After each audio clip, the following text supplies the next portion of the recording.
An unforgettable view. To see the Grand Canyon for the first time is an experience few people will forget.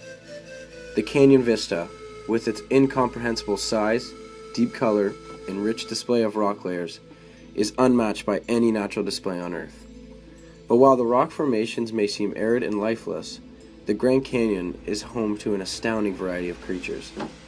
In its mile-deep plunge, the Grand Canyon's terrain ranges from conifer forest to desert, with river niches in between. History is also an important factor to the Grand Canyon, since this attraction has been there for many, many years, and the thoughts of what occurred back then have crossed many minds.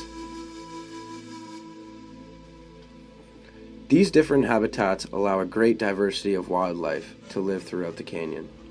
Looking down from the rim, you might spot a bighorn sheep casually walking up a nearly vertical grade, or a chuckwalla lizard basking in the sun.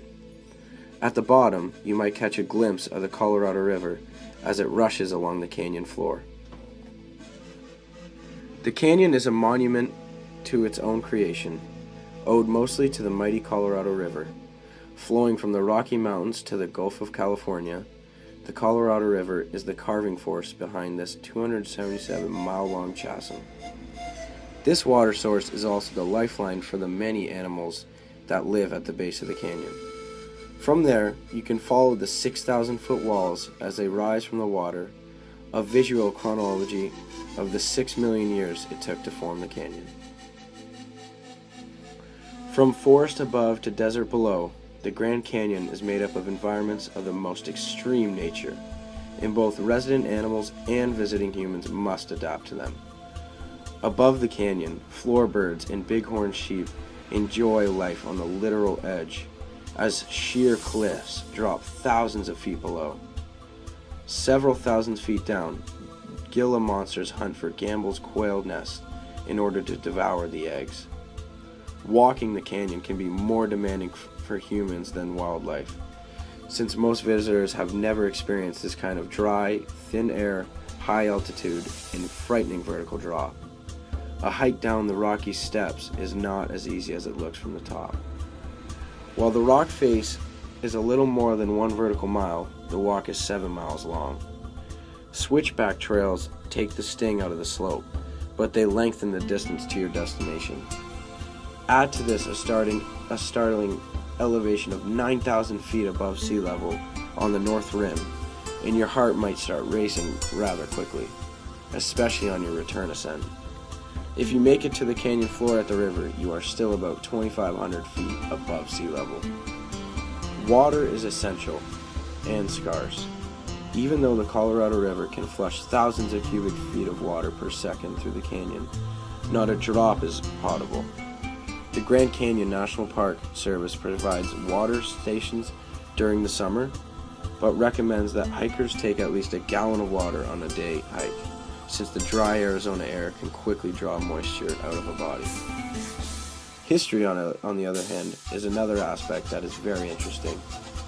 In September 1540, under direction by Conquistador Francisco Vázquez de Coronado, to find the fabled 7 cities of gold, Captain Garcia Lopez de Cardenas led a party of Spanish soldiers with Hopi guides to the Grand Canyon.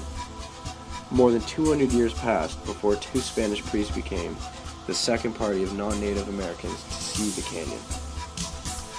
U.S. Army Major John Wesley Pole led the 1869 Pole Geographic Expedition through the canyon on the Colorado River.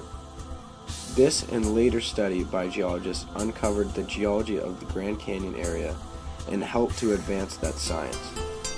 In the late 19th century, the promise of mineral resources, mainly copper and asbestos, renewed interest in the region. The first pioneer settlements along the rim came in the 1880s. Early residents soon realized that tourism was destined to be more profitable than mining, and by the turn of the 20th century, the Grand Canyon was a well-known tourist destination. Most visitors made the grueling trip from nearby towns to the South Rim by stagecoach. In 1901, the Grand Canyon Railway was opened from Williams, Arizona to the South Rim. and the development of formal tourist facilities, especially at Grand Canyon Village, increased dramatically. The Fred Harvey Company developed many facilities at the Grand Canyon, including the luxury El Tovar Hotel on the South Rim in 1905 and Phantom Ranch in the Inner Gorge in 1922. Although first afforded federal protection in 1983 as a forest reserve and later as a U.S. National Monument, the Grand Canyon did not achieve the U.S. National Park status until 1919, 3 years after the creation of the National Park Service.